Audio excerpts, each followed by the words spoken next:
beberapa hal yang data yang kita tahu itu sumbernya dari pewahyuan-pewahyuan pribadi.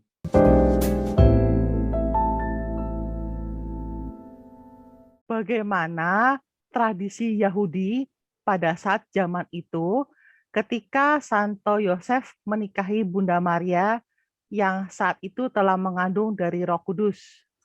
Satu. Jadi tadi dalam soal pernikahan kan sudah saya jelaskan.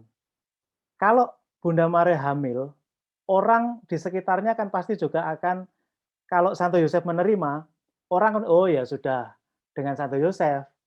Tapi kalau Santo Yosef menolak, nah masyarakat akan menghukum karena dia berbuat zina pasti dan hukumannya hukuman mati, rajam. Tapi ketika itu sudah diterima, orang masyarakat tidak artinya tidak menolak, tidak bereaksi. Mereka melihat ya itu anaknya dia. Masyarakat di sekitar Maria dan Yosef, mereka tidak mengetahui proses ini. Ketika Bunda Maria menerima kabar malaikat, tidak ada yang tahu. Dan Bunda Maria juga tidak pernah menceritakan kepada siapa-siapa. Kenapa tidak menceritakan kepada siapa-siapa? Tidak akan dipercaya. Misalnya, Mbak Judit ini, malam nanti ada malaikat datang, memberitahu begini-begini, lalu besok sampaikan ke keluarga. Nanti akan, kamu kurang tidur aja itu halusinasi. Pasti akan digitukan. Iya toh? Nah, maka itu menjadi bagian jalan iman yang dialami oleh Bunda Maria juga Santo Yosef. Bagaimana Santo Yosef percayakan kemudian karena dia diberitahu malaikat. Bunda Maria sering kali diceritakan menyimpan semuanya dalam hati. Peristiwa-peristiwa itu.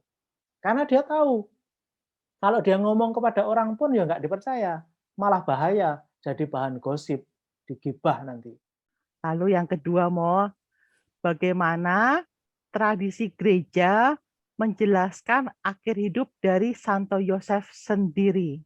Tidak ada penjelasan yang begitu detail. Dilahirkan usia berapa juga itu tidak ada.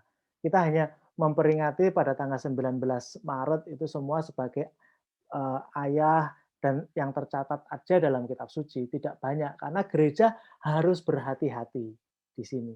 Maka tadi saya juga katakan beberapa hal yang data yang kita tahu itu sumbernya dari pewahyuan-pewahyuan pribadi yang diterima misalnya oleh Suster Maria Ephraim dalam penampakan Bunda Maria dan Santo Yosef, dari Beata Elizabeth Anna Catherine Emmerich dalam vision yang dia alami, catatan santo santa yang lain, misalnya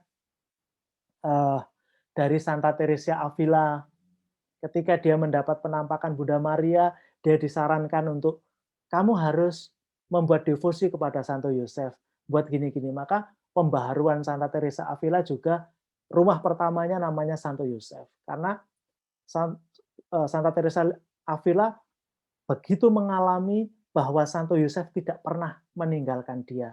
Ketika dia minta, selalu diberi.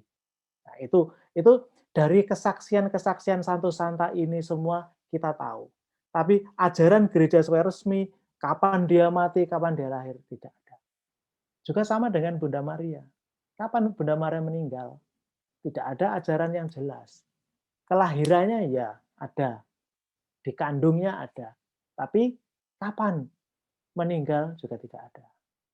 Yang tiga, bagaimana dengan pekerjaan Santo Yosef sebagai tukang kayu di masyarakat Yahudi zaman itu? Apakah pekerjaan itu pekerjaan yang dipandang masyarakat atau tidak dipandang? Pekerjaan apakah terpandang atau tidak, kalau kita melihat ketika mereka mempersembahkan Yesus di bait Allah dan mereka masuk golongan orang miskin, artinya pekerjaan sebagai tukang kayu itu ya bukan pekerjaan seperti sekarang, furniture, eksportir furniture yang bukan, ya pekerjaan yang biasa, yang kecil, yang bukan membuat mereka menjadi orang yang sangat kaya.